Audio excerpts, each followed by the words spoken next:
Hello, everyone. This is Radio Calling. I am Sam, and this is a podcast dedicated to all things sports and music. First of all, you're going to see that we are now on YouTube. This is because SoundCloud only allows you to upload X amount of minutes until once you get over these minutes, you have to pay, I believe, $5 per month or $9 per month to continue to upload your music or your podcast. This is something that I didn't think was necessary, which is why we have switched to YouTube. Now, on Tuesday, I alluded to today's episode was going to be about the Wrecking Crew, but I will save that for another time. I'm actually going to change things up. Tim has been someone that's been by my side since day one. He's gotten me through some of the toughest times in my life to date. And he's someone that I always talk to almost every day, or close to every day. Someone that I go to for advice. Someone that I talk about everything with. He's my best friend in this world, and to have him on the show is a real honor, and to have him share with you guys the things that him and I talk about on a daily basis is a real treat. So I hope you enjoy. Now, with that being said, him and I covered so many topics that there's so much content here that I am going to, again, split this up into two separate episodes. Part 1 will be today, and Part 2 will be next Thursday.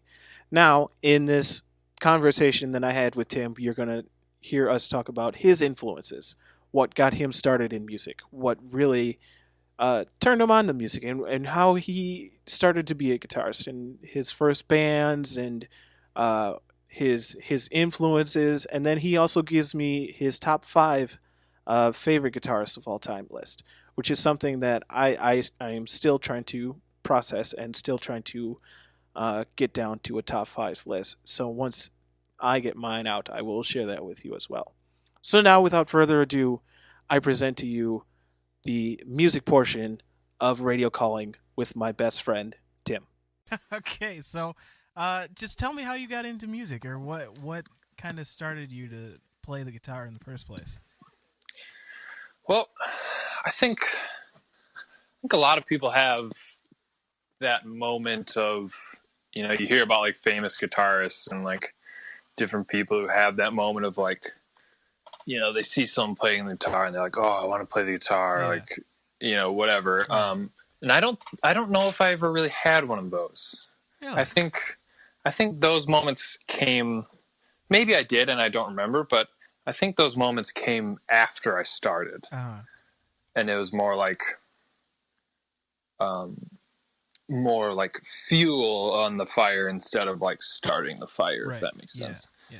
So, and like I said, maybe I did, but not that I like, there's not one moment that jumps out in my head of like, that's when I knew I wanted to play the guitar. Yeah. But, I mean, really what got me started was, my whole family is musical. My dad just had guitars laying around, and, I was involved in, music in school and whatnot. And, my whole family my brothers and sister all did that. And, I tried a bunch of different things. First I wanted to play drums. So I started doing that. Really? And I didn't know that. Yeah. Ben and I took drum lessons together. Did you really? Yeah. And obviously he was way better than me because now he's a genius. Yeah. The very first time that he started playing drums, he and I took lessons together. Fun fact. So we started drum lessons. I wasn't very good at it. So I stopped. And basically just kind of looking for something else to do, is probably a stupid reason to start playing guitar, but it was really like, I don't know, it probably was more of something like everyone thinks it's really cool, and like, how cool would it be if I played the guitar? Yeah. Like totally selfish reason, but that's probably what it came down to. And obviously I had, like we had them around the house and stuff. So, Yeah. So I was probably like 14 when I first actually like made myself start learning, and Yeah. I Started knew that taking it seriously. yeah, and like I knew that I didn't want to take lessons because I've always hated taking Oh, lessons. me too. Yeah. You know, it's like the pressure of like, all right, you have to learn this and be ready for next week. And I knew I didn't want to do that. Yes. You know, if I was going to do it, I knew I wanted to do it like on my own and just like learn songs and, you know, whatever I learned out of it, I learned out of it. Right. And like, would I be better now? Maybe, I don't know. But at the same time, there's also that risk of like, maybe I wouldn't have stuck with it. I don't know. Yeah. So yeah, I was probably like 14. You know, just started learning different stuff. I think the first song I learned like all the way through and was able to do it well was Californication by Red Hot Chili Peppers. Really? Yeah. That was your first song? Yeah. I mean, oh my God. you know, I could play like, you know, Smoke on the Water and crap like that. And like the standards. the standards. playing, Yeah. Yes. Yeah. And like, you know, like those, and you know, I would learn like bits and pieces of different songs, but I think that's the first song that I really like played all the way through and like Jeez. learned it. Yeah. And yeah, and after that it just kind of kept going, and yeah, it's probably the start of it, really. Do you remember what was your first guitar? The first guitar we had in the house was my dad's old. Well, he had an acoustic, and you know, it was just like a Yamaha one, but he had this old Guild. Ooh. And it weighed like 80 pounds. Oh my God. Not really, but it was really heavy. Yeah, Guilds are quite heavy. And it, you know, it was really nice. His Guild is old. Is probably, I mean, I think he had it growing up, so it's probably 60s or 70s maybe. Quite a few miles on that guitar. Yeah. A bunch of the frets were worn down, and Oh yes. you know, really cool. So that was the first one. The first one I ever bought on my own, though, was the Gibson SG, the Faded, because of School of Rock. I wanted Yes. I wanted the red SG like Jack Black had in School of Rock. So somehow I made it work and got it. That is yeah, probably not cheap. Yeah. I don't think it was at the time. Maybe it was like a birthday present, like half birthday present. I paid for the other half or something. Yeah. Well, don't you have a Marshall stack something. too? I did. I did have a Marshall. It was a half. It was a half stack. Well, good. I remember I got a really good deal on it. I don't know how or why, but I remember going to Guitar Center, and this is after I like started working. Yeah. You know, and I had some money saved up, and I was like, you know, it was like way over my budget. Like I shouldn't have bought it. But I was like, and I don't even remember the numbers anymore. But I was like, all right, I have, you know, $420 or something, and like for whatever reason, the guy at Guitar Center like was like, yeah, all right, that's good. Wow. Jeez. And I don't remember, you know, the numbers, but it was enough that he took like, you know, 5-10 minutes, like looking at the computer and doing something. And eventually, yeah, he was like, okay, yeah, that's cool. Yeah. So yeah, I got the Marshall half stack, and I mean, I had no reason to get it. It was so, but it was really cool and loud, and I liked it. Yes. You know, but like, you know, I played maybe one time a year at the Battle of the Bands in the auditorium, the auditorium, like with the half stack. With the half stack, yeah. And my dad had an amp at, you know, before I got the half stack, so it's not like that was like the first amp that I ever had. But It's quite the upgrade. That is quite the upgrade. And now you have Yeah. the, what is it, Fender Tube amp? Fender, yeah, it's a little tube amp. I don't even know really what it's called. Hold on, I'm looking at it right now. Vibro Champ. That's cool. I've had that for a while now. I don't even know how long. Was it that expensive? Because tube amps are pretty expensive, if I'm not mistaken. No, it wasn't too bad. Maybe I got it used. Like I said, I don't remember. I got it a long time ago, and it wasn't too bad. Obviously, where I couldn't justify buying it. Yeah. Because basically, it got to the point where, I mean, the Marshall was enormous, and it weighed. You can't like that around everywhere. Yeah, yeah. So, I got this one, and I don't know. It's nice. The tube gives it a cool sound. And, yeah. Well, I like it. Highly jealous. Yeah. There's a definite difference between what I have and your tube amp when, like, you and I play together and stuff like that. Mhm. But Mhm. always looking for tube amps. Can never Yeah. find one that's like in my price range because they're so Yeah. expensive. Yeah, they are. I don't, and I'm, I like gear, but I'm not really that like, I don't have like a huge knowledge base of like amps and pedals and stuff. Yeah. Well, you're different than I am, where you have Yeah. what, 3 main guitars. I have Yeah, 9. a lot. Right. So when I bought it, I probably didn't really know what it was. Right. It was just like, oh, that's a cool size. It's an okay price. Like, all right, that's cool. Yeah. I didn't really think about it like being a 2 amp or whatever. It just worked out that way. Yeah.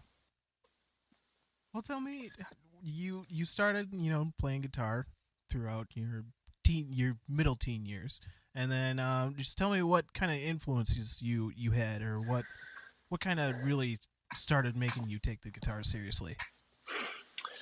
I think the first like real, well, I guess going all the way back with like first real music influences, the first music that I remember is the Monkees. It's always good. And coming home and like, it must have been kindergarten because I would like come home half day, you go half day. Yeah. So it must have been kindergarten and coming home and watching Head, the movie, the Monkees movie with my dad at like lunchtime. So that's really the first like music I remember. Mm-hmm. And like he'd be listening to the radio on, in his shop or whatever. And he'd be like, all right, who's this? And I'd always say the Monkees. But every time he's like, no, it's the Beatles. But like, I was like, 5 or 6. Yeah, and like, you don't know better. Like, they were British and that's all I know. Right, yeah. But yeah, eventually I learned. But yeah, like that's really the first real music I remember. And then, I'm trying to think of what my dad and I listened to. Probably like, like Cat Stevens was a big one. Yeah. We listened to a lot of Queen. A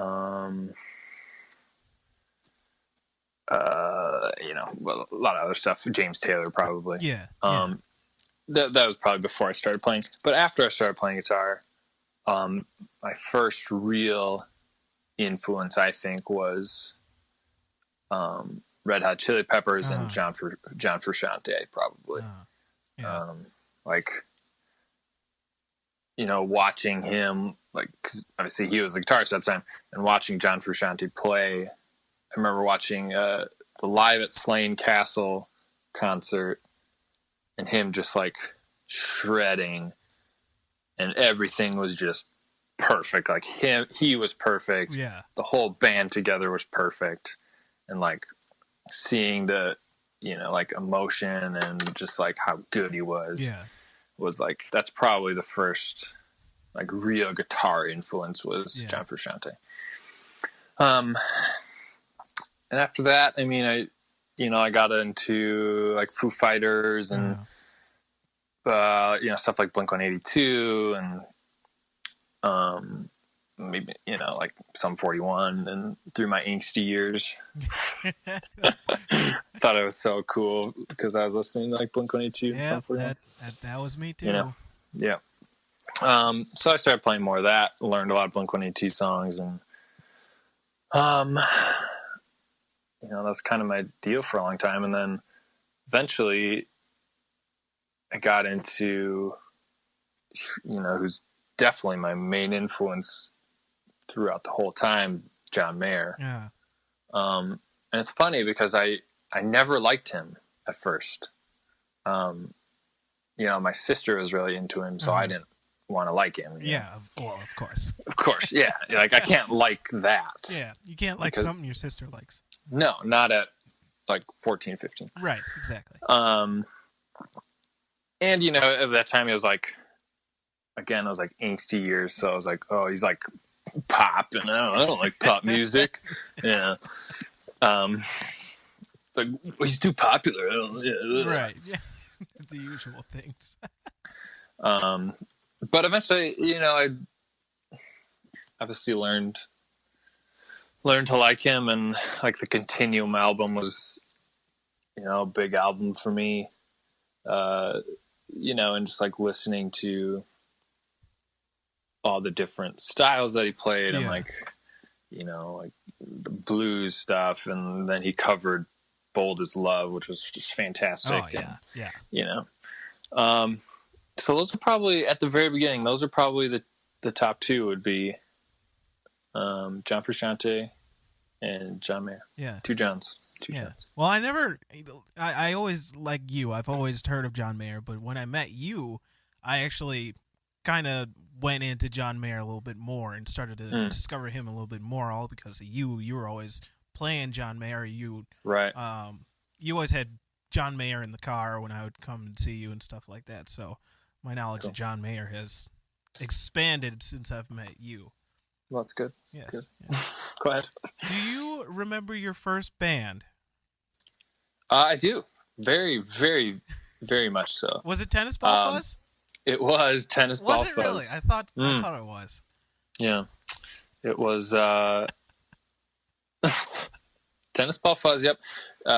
Evan Brown and I created it one night in Wednesday night religion class. Oh. Yeah. Yep. Rebels only. But no, I had read something like, I don't even remember where it was from, but I had read something that Tubular Luggage would make a great band name. I don't know where. Like I said, Tubular Luggage, and that like got us onto like a tennis ball can, and then which eventually turned into Tennis Ball Fuzz, and that's where the name came from. But yeah, I remember being in religion class, and I was like making sketches of like album art or something. Yeah. And what was our first album name going to be? It was like, I think it was Microwavable Dinner. Oh my god! Yeah. It was something like that. And the album art was basically a microwave with 4 tennis balls in it playing instruments. Yeah, it was really cool. That is really fabulous. Cool. And I think there was another one that was Monkeys in Space. Again, tennis balls in like an astronaut uniform in space playing the instrument. I wish I knew where those sketches were, because they were good. They were pretty good. You should find those. Those are probably somewhere. But we took ourselves pretty seriously. So it ended up being me, Evan, Ben on drums, and then it was kind of a rotating cast. We had another kid that sang for us for a couple of years, or for maybe like a year. And then, he eventually left, and then we did a summer open mic, just the 3 of us. And then, we had some other people join. And just high school band, that kind of thing. Yeah. Yeah, we played, a number of shows. We let's see, I'm trying to think of the first show we ever played. I think it was, in fact, I'm pretty sure it was my sophomore year, Battle of the Bands, and we played What's My Age Again by Blink-182. Oh, yes. Yeah, classic. And I remember being so incredibly nervous. And you can call it a solo, but it's very not a solo in What's My Age Again. It's like 4 notes or whatever. But I was like, oh man, I was like so nervous that I was going to screw it up. And thinking about it, in my mind it was so epic, but if I heard it again, it was probably awful. Is there video of this somewhere? I don't know. Is there any Tennis Ball Fuzz video? There. Jesus Christ. Okay. There is some out there. There's some from when we played the summer open mic where it's just the 3 of us. Uh-huh. I don't know where it is or if it's still around, but there's definitely some of that. I remember one song we played and we jumped in unison. Because, Yes. Yeah. Oh my God, that's amazing. And I think on the video you can hear Ben's mom be like, "Oh, look, they're jumping." It was probably to a Blink-182 song now that I think about it. But there is, oh jeez, so embarrassing. There is a video we did a Christmas assembly, and we played the Trans-Siberian Orchestra song. Oh, God. Dun, dun, dun, dun, dun, that one. And we dressed up like elves. Oh my! like the whole 9 yards. We had the elf hat, like an elf shirt. I wore. One of us wore red shorts and green tights, and then the other one wore Evan. This is Evan and I, and we wore the opposite. So like I wore red shorts, green tights. He wore green shorts and red tights. And we played that song, and it was probably so bad. But yeah, there's a video somewhere. My dad, on his camcorder. Back in the day. I need to see this. I don't even know where to begin to look for it. None of anything that I have ever performed has been caught on film. Really? Yes. I could see your mom doing that, yeah. Yeah. Well, like, I was in a band, I can't even remember. I think they were called Midnight Epidemic. I've told you about this. Yeah. I was, when was this? I think I was a freshman in high school. And it was weird because I went from public school in middle school to private school in high school. Oh, right. So all my friends were going to public school. So after school, I would have to go over to my friend's house and play with all my friends that were over in public school. I see. So oh my God, we played like Coldplay. We played The Fray, and then like the big number was Jesus of Suburbia. Oh yeah, because there was a solo in it. Oh yeah. So sweet. I did the drum solo, and I remember we recorded it, but I don't know where it is now. I thought we put it on YouTube, but I've looked for years for that video, and I can't find it anywhere. I mean, it's probably garbage because I wasn't playing my drum set at the time. I was playing my friend's drum set, and it was probably out of tune, and the cymbals were garbage. I remember I brought over one of my cymbals because I didn't like how it sounded. But oh my God, that was interesting time. We only played 2 gigs. We did like a gig at my high school, and then we went out to our singer's. He had a farm, or his parents had a farm, so we had like a concert out in his barn. Oh, sweet. With like 2 of the like main Fond du Lac type bands, and we closed, I think, or we opened for them or something like that. But we were going around asking for tips and all this stuff. I was like, Oh, my yes, God. sweet. Looking back on it, we're pretty ballsy to be asking for tips. A little bit, yeah. I remember we played this one show that was, we had a good friend. So Tennis Buffaloes was at the time me, Ben, Evan, and then a kid who's a year younger than us. Ben was also in another band with some guys that were older than us, called, I don't remember anymore, Subliminal Messaging or something like that. And they were into they played like heavy metal, basically. And we had a good mutual friend who had lost her mom to cancer. So we did the show that was like a charity show, basically. We rented out, I think it was like the VA hall or something. It's a tiny little room. Yeah.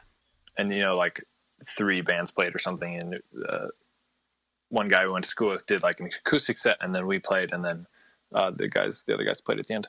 And yeah, we did a whole bunch of stuff. We did like, we played Stacy's Mom. That one I remember. Probably some Blink-182. It's Stacy's. Probably. I got the crowd going. Everyone loved that one. And yeah, that was cool. I remember we were super lame, and we all wore different Chuck Norris shirts. Oh my goodness! Yes. Yeah, it was that time of our lives. And yeah, that was interesting. But yeah, that was cool. And that's pretty much it. And then after that, it was all like Battle of the Bands, talent show. Eventually it dwindled down to me and Evan playing acoustic at the talent show because no one else was around. And we won. So we didn't win the first Battle of the Bands that we played in my I was sophomore going to ask you if you ever won. We didn't win. But junior year, we did win. We played Danny, California. And we won. And yeah, it was really cool. It was awesome. Played the crap out of that song. The next year,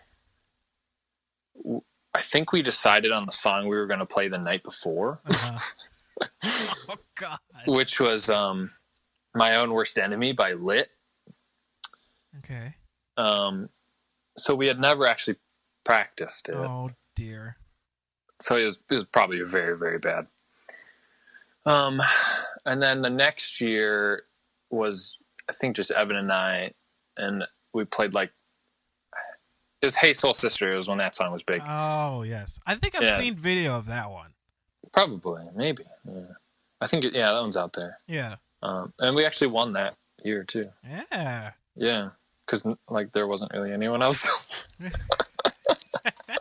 Because by then they had turned it into a talent show. It wasn't Battle of the Bands anymore. Oh, okay. It was a talent show. So someone did a stand up or something, and it wasn't very good. And I think 2 other guys tried to rap. Oh no. And one of them choked and couldn't do it. Oh no. So, it was bad. It was really bad. It would have been awesome. The first guy, really good. Yeah. Killed it. It was some, I don't even know, 50 Cent and someone else's song. And they had the instrumental and they rapped onto it. But then, the other guy choked. It was not good. Yeah.